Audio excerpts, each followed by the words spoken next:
What's up, heathens? How ya doing? Today we're going to be going over this video. And so he was talking to me a little bit about Christianity.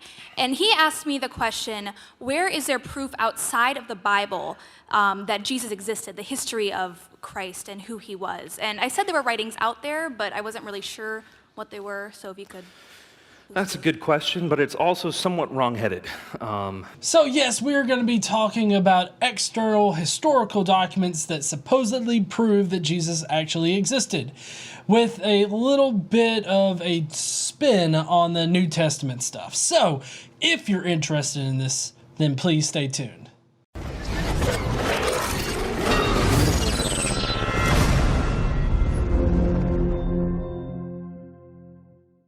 This next one, of course, this is a preacher that's going to be answering a question, and he's actually going to be bringing up outside sources to the Bible, for it. And what I'm going to do is I'm going to explain to you why those sources are actually not good sources to use to prove a historical Jesus. So I hope you got your popcorn, because this is going to be a sweet takedown. Christ Community Chapel, come on in and we'll Christ you the fuck up. CCC, or CC Chapel. I'd go to CC's Chapel. That would be fucking sweet. First of all, I got really excited when you said that you did speech and debate in college, because that's what I do, and I love it. I can tell. Yeah, so, yeah, kind of obvious, can't hide it. But actually, my question comes from one of my teammates. I get into a lot of theological debates because, as you know, that's a community that doesn't really have a lot of religious background in it. It's all very intellectual and not really seated. And so he was talking to me a little bit about Christianity. And he asked me the question, where is there proof outside of the Bible that Jesus existed, the history of Christ and who he was? And I said there were writings out there, but I wasn't really sure what they were, so if you could... That's a good question, but it's also somewhat wrong-headed. It's wrong-headed because you're fucking asking me to prove Jesus, and how the fuck dare you? That's what he basically goes on to say. It's a wrong-headed question because you should just already believe. Wow, I sounded like a politician there for a moment, or I sounded like a boss giving a report. Anyway, it is a good question, but it is somewhat wrong-headed because the Bible is not one book. You've got 39 Old Testament, perhaps more if you're Catholic. You've got 27 New Testament. And, so to treat it all as if it were just unallowable evidence is kind of short-sighted. Actually, it's not short-sighted at all. The Bible is the claim that Jesus existed. What we know as the Bible is the claim. So, I mean, if that is all that you have, then it's not very good evidence to suggest it, because anybody could write anything in a book and people would believe it. Like the Odyssey, that was fucking written in a book, and none of that was actually true. So you're gonna have to come up with a different tactic here in order to prove your point. Now, it is true that the Bible is made up of various different books, and they were written at various different times. But when you actually take a look at how those books were constructed and put together, you would understand why they aren't very good evidence. For one thing, Mark is our earliest gospel, being written about 70 AD. And then what you do is you fast forward a little bit to about 80 AD. And you have Matthew and Luke being written at about the same time.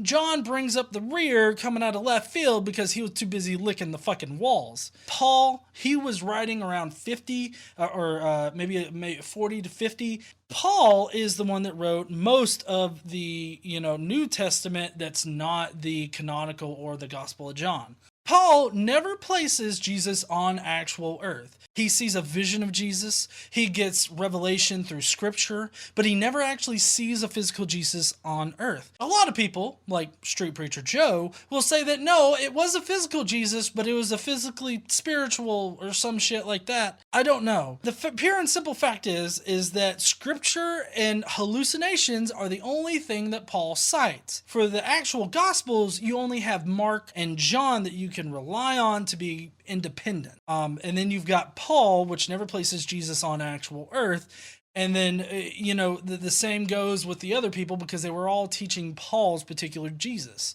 So that's why you can't trust the Bible. Because the people who were not Christian, were not followers of Jesus, the moment they believed him to be risen, they became followers of Jesus, like Paul.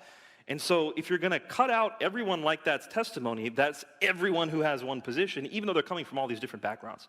So that's the first thing I would say. It's not quite a fair way to treat the evidence. But of course it's not a fair way to treat the evidence, because your evidence in the Bible is bullshit. there is plenty of evidence outside of the New Testament. For more on this, go to the work of Gary Habermas. He has a book called Historical Jesus. I would highly suggest seeking out any kind of evidence against the mythicist position. I think that it's very important for you to enlighten yourself on the kind of evidence that they give. But this guy's about to go through just some examples of what you would find at Gary Habermas's, books and everything. But I'm gonna show you how they're not actually evidence for a historical Jesus. I believe it's free on his website, garyhabermas.com. But They are. It's garyhabermas.com. They're just PDFs. You can go there and you can read them. he lists all the extra biblical records of Jesus in the New Testament. Outside of the New Testament. So, for example, Pliny the Elder, right? Pliny's writing a letter to Trajan. It's in book 10 of his epistles. And as he's writing a letter to them, he says to Trajan, basically he says, look, I've got all these Christians. I've been asking them what they do, and they just tell me that they're trying to be good and helping people, but I don't believe them, so I've been killing them. Emperor Trajan, tell me how I'm supposed to do this. Should I be seeking them out and killing them? Or should I wait till they come to me? Maybe someone brings them to me. What should I do? Well, I think he's got his elder and younger mixed up here, because that was actually Pliny the Younger. Basically, what happened was Pliny the Younger, he was, questioning these Christians, and he would ask them 3 times whether or not they were Christian. And if they answered all 3 times that they were, he would kill them. And so he started questioning it and wanted to ask Trajan about it. And he described basically the beliefs of Christians at that time. Now, this was written around 111, 112 AD. If your math's a little off there, that's about 80, 90 years after Jesus was supposedly killed. Supposedly. So the thing is that you got to look at the time scale, like exactly how much time passed between the event that they say that happened and then. Now, you also have to look at, well, were there other things that were in circulation before that point that would have informed this person about those beliefs, making it not really an actual like firsthand account or anything like that, but more of a recitation of what was already in the public sphere. Now, of course, this happening in 111, that means that the Gospel of Mark, Matthew, Luke, and John, and also the works of Paul, were all available to them, and there was obviously a Christian movement that was going on. Pliny the Younger goes on to describe to Trajan how the Christians were infesting towns and everything, and villages, in the outskirts, in the boonies of the area. And they were reinvigorating the temple, and they were causing more of a demand for sacrifice animals, which makes sense because the first Christians would have been Jewish Christians. Why this all matters is the fact that Pliny was obviously just reciting what he already knew about Jewish Christians, about what they believed. And he was not at all describing anything historical about Jesus, other than the fact that in the 2nd century, Christians existed. That's a good point. Scott Teeple made the point that the elder, Pliny the Elder, never actually mentioned Jesus, and he, possibly would have. That would be somebody that he would have mentioned, but he didn't. In the process of writing this letter, he says that Jesus is worshipped as a god very early on. Well, they call the person the Christ, not Jesus, for one thing. That's the technical term that Pliny uses. So him saying that, specifically Jesus, that's a bit disingenuous, because that's not actually what Pliny says. And you can look up exactly what Pliny says on the internet. So I'm going to chalk this up to maybe he's just maybe he misremembered it or something like that. I don't think that he's outwardly lying. In other letters, we see things, for example, Lucian of Samosata, we see that in the Talmud, which is a Jewish source, we see in Marabar Serapion, we see in Tacitus. Okay, so he's throwing out a whole bunch of names here. Marabar Serapion, he, again, just like Pliny the Younger, does not actually prove that Jesus was a historical person. Marabar Serapion, in his writing, he just mentions that Christians were a thing. Right? He just mentions them. He doesn't actually prove that Christ or Jesus actually existed. He basically lists this wise king of the Jews in with Plato and Socrates, talking about how people killed him. Now, with Marabar Serapion, you know that the Jewish Christians informed him of what was taught to the Christians, or the Jewish Christians, because Marabar Serapion actually says that the Jews killed Jesus. He didn't say the Romans killed Jesus, because technically the Romans did kill Jesus. And only through the scripture of the Bible do you know that it was the Jews that set him up, which, just to let you know, is more of a metaphor for the old Jewish religion, doing the sacrifice for, this new religion to start up. These are all non-Christian, non-New Testament sources.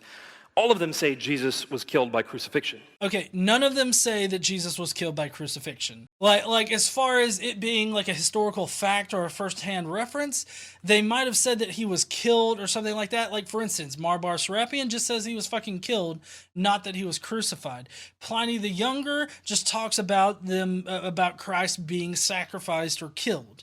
So none of these actually mention any of that. So that is why scholars like Bart Ehrman, who I mentioned before, like Paula Fredrickson, like Marcus Borg, who I believe recently passed away, all these scholars who are non-Christian can say we can be certain that Jesus Christ died by crucifixion under Pontius Pilate. Paula Fredrickson even says that this is one of the most certain facts of history. Actually, it is not one of the most certain facts of history. We are actually more certain about how Cleopatra died than we are about how Jesus would have died. There are better explanations other than, this magical fucking person was killed by the Romans and resurrected. None of this is actually true. While there are non-Christian scholars that say that Jesus actually existed, their reasons or their evidence is not all that good, especially when you take into account the actual circumstances around their outside evidence that they have. When you have evidence that could have been informed by, information in the public sphere, you can't say that that proves the guy died 80 or 90 years prior to that, because they would have been informed by the general population. Not just as certain regarding Jesus, it's one of the most certain facts of history, because these records are so widespread from so many different people. Okay, so this is a multi-leveled appeal to authority. For one thing, he's appealing to the authority of all the different copies and shit, and then he's also appealing to the authority of these scholars. This is a very common thing with people who argue for the existence of a historical Jesus. They will appeal to authority, saying, no serious scholar thinks this. Oh, okay. Well, you know what? I can remember in history class talking about a time when nobody seriously thought germs were a thing, but lo and fucking behold, did we find goddamn germs and figure out that shit is the reason why you get sick. Also fucking viruses and shit. But of course, we're talking to people that think that you can shove a dick down a throat, Jesus's dick, mind you, but shove a dick down a throat and cure the flu. Not just Christians in the first generation in the New Testament, also Christians outside of the New Testament from the first generation. So read a letter like 1 Clement, which is Christian but not in the New Testament. Which was written way after the time and was informed by other writings. From people who were Gentiles, like Tacitus and Lucian. Tacitus is a really bad example as well. Tacitus doesn't actually prove that a Jesus figure existed or anything like that. There's a lot of historical problems with Tacitus. For one thing, there was another historian at the time, Cassius Dio, who did not record the same thing that he did. So Tacitus, again, is the only source that we have for that particular reference. Nobody else at that time period said that Nero burned Rome or killed Christians because they burned Rome. That is only Tacitus, so it's kind of squirrely there. Either somebody else wrote it or Tacitus got bad information. But with the fact that it's the only reference and all the other references mention nothing like him, it makes it suspect. From people who are Jews, like the Talmud and Marabar Serapi, you've got a lot of this stuff everywhere. The Talmud was written hundreds of years after Jesus supposedly died. There's no way that can be a first-hand account nor prove Jesus actually existed. But I would be very remiss if I said that you can just toss out the New Testament. It's really not the right way to do history. It is the right way to do history because you don't have any corroborating evidence for your claim, which the Bible is the claim. And even then, you got to whittle down those 66 down to Mark, John, and then Paul's writings. So that's it. That's all he's got. That's all I've got. I have you. Thank you, heathens, for making it to the end. Which particular part of this was the most fucky, or which part did I screw up on? Please let me know in the comments down below. While you're down there, make sure you smash that like button and subscribe if you like this kind of content. Don't forget to stand up and use your voice, and I will see you heathens later.